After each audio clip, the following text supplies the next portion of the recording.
Hello friends, today's lecture is special lecture symbolic expression, and in the studio as sign language expert we have Manisha Sharma with us, and the theme of today's lecture is film censorship colonial period in India. As we are aware that censorship is an important concern at all times, and especially in the context of the colonial period, we find that British censors were such that they wanted to throttle every kind of democratic, revolutionary ideas which were there in India. And the national movement which was waged from 1885 onwards, we find that the objective of the national movement over a period of time became to overthrow the colonial rule in India. And in the various phases, we find that the people, those who were, or the leaders, those who were associated with the national movement, they played an important role. And in the context of the films, we find that many of the filmmakers, they were very well aware of the contemporary situation, and they wanted to incorporate or weave the themes of the national movement in their films. And these kinds of ideas, they were not liked by the colonial censors, and they many times censored the films, many times they censored the dialogues or the various scenes which were there in the films. And the concern of the censor board, which was even established by the British in those times, was to see that any kind of revolutionary democratic ideas which were supporting the cause of freedom of India, or which were showing any kind of patriotic ideas, they should not be allowed to be in a way exhibited in the various kinds of films which were made of different genres in that time. So in the context of our discussion today, we will talk about how the film censorship originated in India because of the interventions which were made by the British, and what were the concerns of the British in terms of imposing that colonial film censorship, and various kinds of other issues which are relevant even now in the framework of the censorship. They were not the concern of the British in those times. For example, any kind of sex and violence, it was allowed by the British in those times. They were not concerned with those kinds of scenes because their main concerns were largely concerning the democracy of India or any idea which was talking about freedom for India. So all these things, they will be discussed in the course of our discussion. In the framework of the readings, one can see Gautam Kaul, Cinema and the Indian Freedom Struggle, Aruna Vasudev's Liberty and License in Indian Cinema, S.T. Bhaskaran, The Message Bearers, The Nationalist Politics and the Entertainment Media in South India, 1880 to 1945, Firoz Ramgunwala, 75 Years of Indian Cinema. So these are some of the readings which one can refer when one is talking about the issues of censorship. And when one talks about the idea of censorship, we find that it is always evolutionary in nature, and censorship generally is a dynamic kind of a process. It cannot be static, and the social and the ethical ideas of that particular society are important in the framework of censorship. And it has to be responsive to the social changes as well, because we have to see that when one is imposing the censorship on any kind of a media which is there, the social changes has to be kept in mind. And every society is different, so many times we see that certain ideas which are not acceptable in one society are acceptable in another kind of a society. So all these kinds of concerns, they have to be kept in mind when one is talking about the ideas of censorship. And we find that the colonial rulers, they were very well aware about the propaganda value of the films, and they were also in a way concerned with the revolutionary ideas coming from Russia or the democratic ideas which were coming from America. So they were not only concerned about the Indian films which were made in India, rather they were also concerned about the films which were coming from Hollywood, or the films which had like Battleship Potemkin was a film which was made in Russia, which was also talking about revolution. So we find that how during that time British, they wanted to impose certain kind of a censorship, and earlier we see that the commissioners of police, they were acting as the censors, and there were no defined rules in that sense, and they were the people, those who were deciding about the fate of the films. So for the first time, Indian Cinematograph Act of 1918, it came for the proper control of the cinematic cinematographic exhibitions and to prevent the presentation to public of the objectionable films. And we find that the license was required for the exhibition of films by cinematograph. And the provincial governments, they were empowered to make rules for the regulation of the cinematograph exhibitions for securing public safety and for examining and certifying films which were suitable for public exhibition. And we also see that the import of the foreign films was mainly through the seaports, and the Provincial Board of Film Censors, they were established in the 4 port cities of Bombay, Calcutta, Madras and Rangoon. Burma was the part of the British India at that time to examine the films for certification.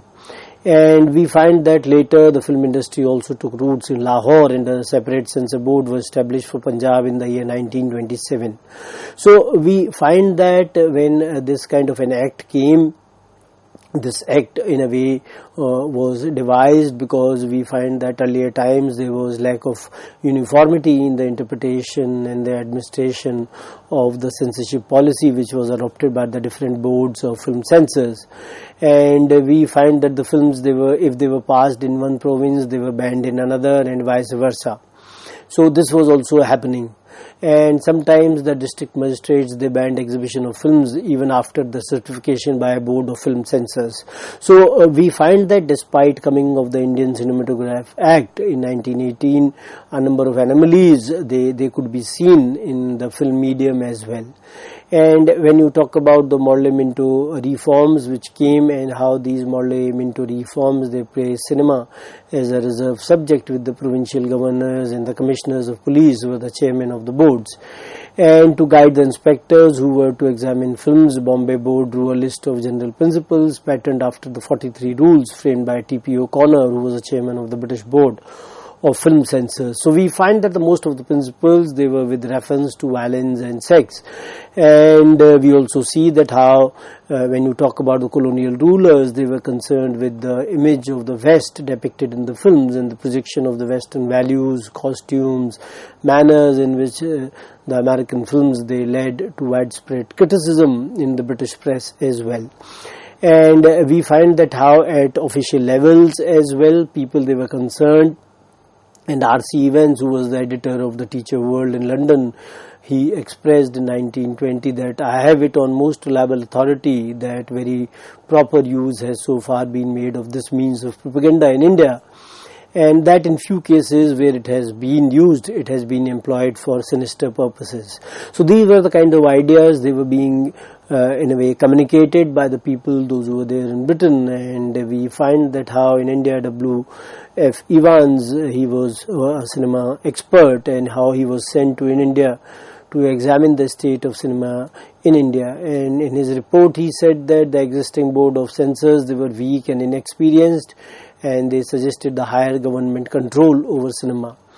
And he also suggested the government of India should urge the provincial governments to stiffen up and raise to reasonable efficiency the present censorship, which is largely nominal. So these were the kind of concerns which were raised by W.F. Evans, who was being sent to India to talk about the kind of concerns which were there in India. And he very well tried to communicate the kind of issues which were there, and communicated that the Advisory Publicity Committee, which considered the Evans report, supported his views and recommended that the local government should be asked to stiffen up their control in censoring films for the exhibition in India. And it suggested a two-pronged instrument to keep screen under effective control, the control of exhibition by pre-censorship and the regulation of production itself. But this idea never took concrete shape. And we find that later when it was being talked about that there should be some kind of a committee to examine the situation in India, and the concern was with regard to the imperial preferences and how the British films, they should be given some kind of a preference in India. And these imperial films were largely the British films, and how they wanted that they should be given some kind of a preference in India for exhibition. And the committee which was established in this concern, it talked about that if there is a misunderstanding, as has been asserted, of the American scenes which are shown in the films and confusion of them with the European civilization, more especially British civilization, it is because they regard all of them as one. So we find that ICC, Indian Cinematograph Committee, in a way talked about this kind of an idea that how the exhibition of the British films was as harmful to India as the exhibition of the Hollywood or the American films. So they raised this kind of a concern that how American, if the British, they consider that the exhibition of American films in the country is a danger to the national interest, then the too much exhibition of the other Western films is as much a danger. So this was the kind of concern which was raised by the Indian Cinematograph Committee, where T. Rangacharya, who was made as the convener of this committee, and apart from the other members, those who were there in this particular committee, and we find that Rangacharya in a way talked about these kinds of concerns, and many of the suggestions were also being given by Rangacharya in this particular concern. And we find that they also raised concern that Indian industries, they were not being supported or in a way encouraged by the colonial rulers in any sphere. And we find that cinema was in infancy at that point of time. And if the British government in a way wanted to safeguard the indigenous industry or the national interest of the Indians, then these indigenous industries, they should be supported by the British. But we find that British, they were not in any kind of mood, or they were also not very concerned that they should support any kind of an Indian industry.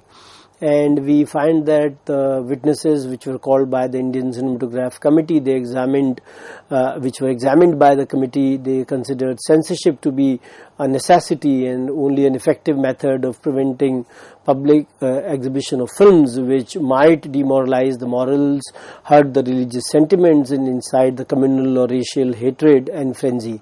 So we find that the people, those who were being called by the ICC, the Indian Cinematograph Committee, they expressed their views in terms of having some kind of a censorship, so that any kind of a problem might be averted.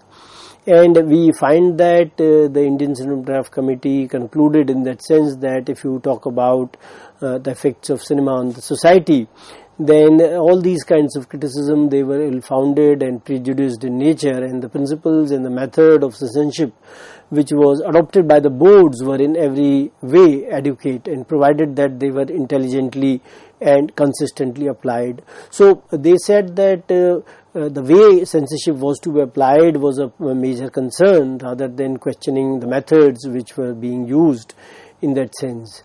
And it was also seen by the committee that how various kinds of passion lingering kisses and passionate embraces, these kinds of scenes, which were suggesting any kind of impropriety in the dress, conduct, all these should be somewhat more jealously discountenanced.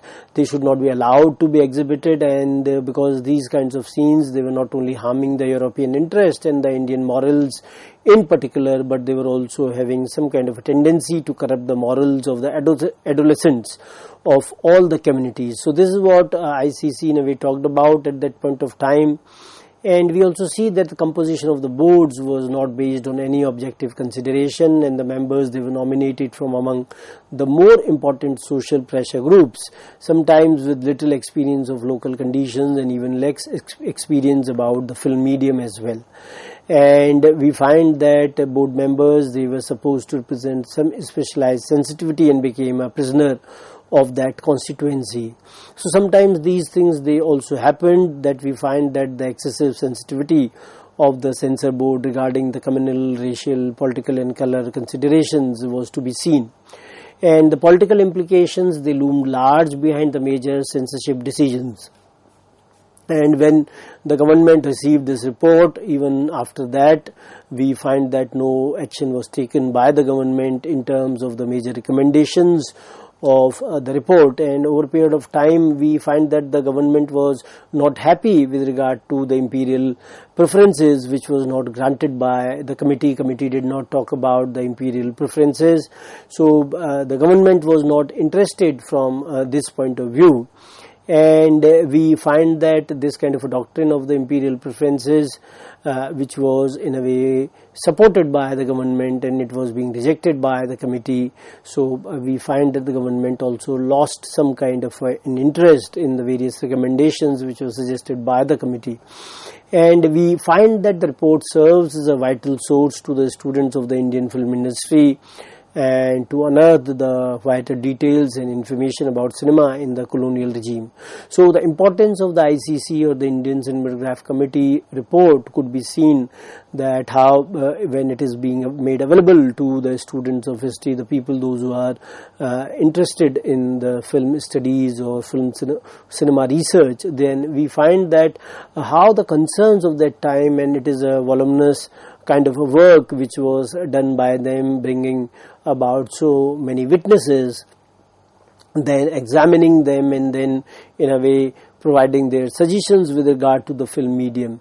So this provides not only the concerns of the committee at that point of time, but at the same time we also come to know the concerns of that particular period as well. And when you talk about the British censors, we find that how the British censors, they were largely concerned about the propaganda tactics of the Soviet cinematograph industry, and any kind of ideas concerning the Russian Revolution which was being shown in the films, they were not being liked by the colonial censors. And how we find that when Battleship Potemkin, which was directed by Eisenstein, which was dealing with the mutiny of sailors on Russian cruiser Potemkin at Odisha in 1903, and their final escape with their ships into Romanian waters. So government found it to be objectionable and propagandist, and rejected its exhibition in India. So we find that such kind of films which were being made in India, some of them, they were also being rejected by the censors as well. Bhakt Vidur, which was made in 1921, it was a silent film, because we find till 1931 we have the silent cinema till the emergence of Alamara. And this talks about the story of Vidurji of Mahabharata in an allegorical portrayal of the Gandhi's political activities. And the way he is being referred in the subtitles, Vidurji, he was supporting a Gandhian cap, and he was clad in khaddar, sitting beside a charkha to spin yarn.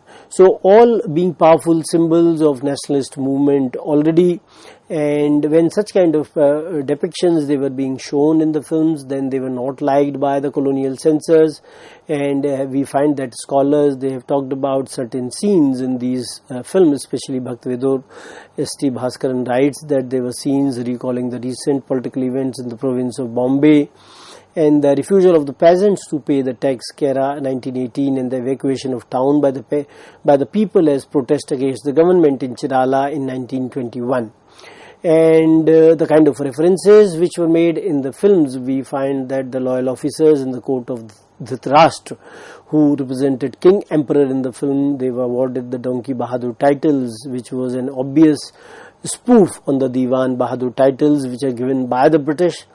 And the government claimed a ban on the film, calling it a thinly veiled resume of political events in India. And we find that when you talk about the way British, they censored the films, and we find that how they were being rejected, censored or banned by the colonial authorities, and their main concern was to use censor as an instrument to serve their colonial policies, and to reject anything which was inimical to the interests of the Raj. And Indian filmmakers who were drawn towards the national movement, they in a way provided the veiled support to the nationalist cause in their films. And we also find that how Mahatma Gandhi launched various movements in 1920, for example the non-cooperation movement, and thereafter in 1930 we find the civil disobedience movement. And at this point of time we found that cinema also got the sound or dialogues as well, as that happened with the first talkie which was released in India in 1931 with the title of Alamara. And we find that how people, they were also becoming more and more vociferous in their desire to become independent from the colonial rule. And we find that when talkies, they emerged, they were being made in the local language, and so Indian cinema definitely would have some kind of an advantage over competition with the foreign films. And we also see that how Indian film companies which were making indigenous films, they will also be benefited when the films they will be made in vernacular or indigenous languages as well. And we also see during this time that many people, those who were connected with cinema, the filmmakers and other people, we find that how they were also influenced by the ideals of the national movement. And we also see that these people, when they made films, in a way they tried to hoodwink the authorities. They wanted to have some kind of allegories where they wanted to project the ideas of the national movement. So we'll talk further about all these kinds of ideas which were concerning the censorship of the films during the colonial period in our next lecture. Thank you very much.